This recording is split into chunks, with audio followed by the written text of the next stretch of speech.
Good morning, students. Myself Rakesh Srivastava from GBM Convent School Basti. Students, पिछले term में मैंने कुछ चीज़ें आप लोग बताई थी, जिसमें आपको बताया था कि लिक्विड प्रेशर क्या होता है, और कुछ मैंने आपको एटमॉस्फेयर प्रेशर के बारे में बताया था, और पास्कल्स लॉ बताया था।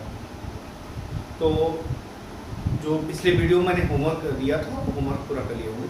आज मैं पास्कल लॉ को आपको डिफिनीशन उसका दे दे रहा हूँ। पहले लिख लीजिए पास्कल लॉ। लिखिए, Pascal's law says that liquid exert pressure equally in all the directions. It increases with increase in depth of liquid container and decreases with depth of liquid container. तो ये आपका पास्कल्स लॉ था, और Pascal's law मैंने आपके figure के द्वारा बताया था। आप फिगर बना लोगे, जो फिगर पिछले वीडियो में दिया था। हालांकि अगर आप नहीं देख पाए हो तो ये वीडियो आप जरूर बना लेंगे, ये आप फिगर जरूर बना लेंगे। ये फिगर है, 2 कंटेनर बनाना है आपको। एक कंटेनर बस सेम हाइट पे आपको होल कर देना है, दूसरे को अलग अलग हाइट पे आपको करना, अलग अलग डेप्थ दिखाना है। इसमें सबको इक्वली दिखाना है, ट्रांसमिट हो रहा है वाटर, और यहाँ डेप्थ ज़्यादा है तो ज़्यादा दूर जाएगा, डेप्थ कम है कम दूर जाएगा। तो अब ये लिक्विड प्रेशर को नापने के लिए जो इंस्ट्रूमेंट यूज करते हैं उसको मैनोमीटर कहते हैं। मैनोमीटर एक इंस्ट्रूमेंट होता है जो यूज किया जाता है। अच्छा, इसका एप्लीकेशन जो मैंने रूल बताया, इसका एप्लीकेशन भी है सारा। तो आप ये देखिए, जरा सोचिए कि अगर सरफेस एरिया कम रहेगा तो प्रेशर ज़्यादा लगेगा। आप 2 पाइप ले लीजिए, एक पतली पाइप ले लीजिए जो पानी वाली होती है, और एक मोटी पाइप ले लीजिए, और सेम फोर्स दोनों पे एक्सर्ट कीजिए, सेम प्रेशर फोर्स के साथ दोनों पानी डालिए। जब पानी जाएगा तो ये बताइए दूर तक पानी किस में जाएगा? जो पतली वाली पाइप है उसमें दूर तक पानी जाएगा, वहीं चौड़ी वाली पाइप में दूर तक उतना पानी नहीं जाएगा। इसका आप एक्सपेरिमेंट कर सकते हो। अगर आप कभी बाइक या धुले हो या साइकिल को धुले हो, तो पाइप के जो मुंह होता है उस पर आप फिंगर रखते हो, जिससे पानी दूर तक जाता है फोर्स के साथ। यानी सरफेस एरिया कम कर देते हो तो प्रेशर ज़्यादा लगता है, इसलिए आप बाइक वगैरह आसानी से धुल सकते हो। अगर उसी छोड़ दोगे, हटा दोगे वहाँ से, तो वो कम दूर तक जाएगा। तो ये शो करता है कि प्रेशर एक्सर्ट करता है लिक्विड। अब एटमॉस्फेरिक प्रेशर के बारे में या गैसुअस प्रेशर के बारे में मैंने बताया था आपको। उसमें ग्लास टम्बलर का एग्जांपल दिया था, जो कार्डबोर्ड पे रखते थे, उल्टा करते थे, वो गिरता नहीं था। कार्डबोर्ड ग्लास से चिपका रहता था, कारण बताया था मैंने पिछले वीडियो में। अच्छा, इसका एक एप्लीकेशन और है, जो ड्रॉपर आता है, ड्रॉपर जिससे पानी खींचते हो या दवा खींचा जाता है। एक ड्रॉपर होता है, उससे दवा खींच जाती है। मान लीजिए कोई सिरप है, उसमें से ड्रॉपर से या आपने इंक वाला देखा होगा, इंक भी खींच जाती है। तो करते क्या है, जब उसको हम प्रेस करते हैं तो उसमें की हवा सक हो जाती है। जब उसको दबाते हैं ड्रॉपर को तो हवा सक हो जाती है।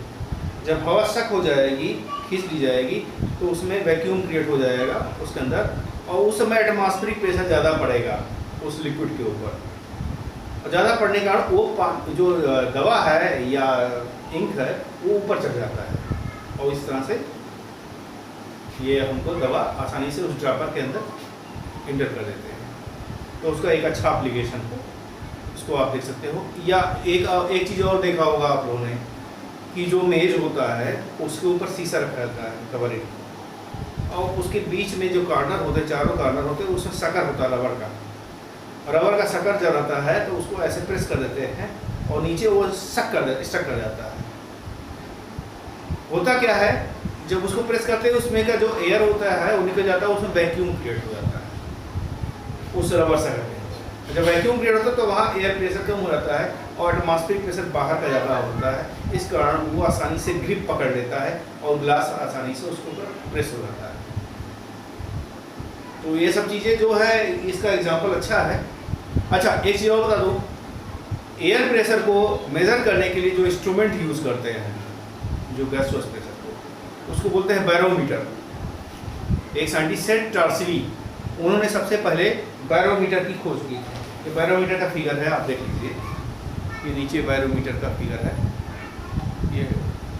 ये होता है, ये बताता है कितना एटमॉस्फेरिक प्रेशर है या कितना एयर प्रेशर एग्जर्ट कर रहा है। टार्सिली हैं जो साइंटिस्ट। खैर, तो इसका एप्लीकेशन मैंने बताया। अच्छा, मैंने बताया था आपको कि हाइट जब बढ़ेगी, अल्टीट्यूड बढ़ेगा तो एटमॉस्फेरिक प्रेशर कम हो जाएगा। इसलिए जो एस्ट्रोनॉट्स होते हैं वो विशेष तरह का सूट पहनते हैं, क्योंकि ऊंचाई पर जाएंगे, स्पेस में जाएंगे तो वहाँ एटमॉस्फेरिक प्रेशर कम होगा। तो उस एटमॉस्फेरिक प्रेशर को काउंटर करने के लिए, बैलेंस करने के लिए वो विशेष तरह का सूट पहनते हैं, जिससे वो आसानी से स्पेस में जा सकते हैं। तो ये उसको काउंटर करने के लिए। एक मछली होती है स्क्वाड, उसकी खास बात होती है कि वो हमेशा समुद्र में नीचे ही रहती है, लेकिन जैसे ही ऊपर आती है उसकी पूरा शरीर ब्लास्ट कर जाता है और ब्लड बाहर आ जाता है। ऐसा क्यों होता है? ऐसा इसलिए होता है कि एक्चुअली जो ये स्क्वाड फिश जो होती है, ये इसका ब्लड प्रेशर बहुत ज़्यादा होता है, हाई ब्लड प्रेशर होता है। ये समुद्र के नीचे जब रहती है, जब गहराई में जाएंगे तो प्रेशर डेप्थ बढ़ेगा, और डेप्थ बढ़ेगा तो प्रेशर लिक्विड ज़्यादा डालेगा। और उस समय होता क्या है कि इस मछली की खास बात ये होती है कि इसके अंदर भी प्रेशर बहुत ज़्यादा होता है। जब प्रेशर ज़्यादा होता है और गहराई पर समुद्र में मछली जाती है, इसलिए दोनों का प्रेशर एक दूसरे को काउंटर कर देते हैं, तो मछली वहाँ मरती नहीं है। लेकिन जैसा ही ये मछली ऊपर आती है, इसको एटमॉस्फेरिक प्रेशर कम हो गया, अब यहाँ पर लिक्विड प्रेशर कम हो गया क्योंकि जो हाइट बढ़ गई। अब मछली के अंदर प्रेशर वही है ब्लड का, तो ये तुरंत ब्लास्ट कर जाती है और फट जाती है, इसलिए वो सरफेस पे जल्दी आती नहीं है। तो ये सब चीज़ें हैं जो इसका एप्लीकेशन है, जो मैंने लिक्विड प्रेशर के बारे में बताया।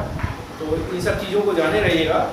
और सबसे ये आज आप पास्कल लॉ का फिगर बना लीजिएगा, और शुरू में ही मैंने इसका डेफिनेशन बता दिया। तो अब हाँ, एटमॉस्फेरिक प्रेशर के बारे में 5 से 6 लाइन जरूर लिख लीजिएगा, ठीक है?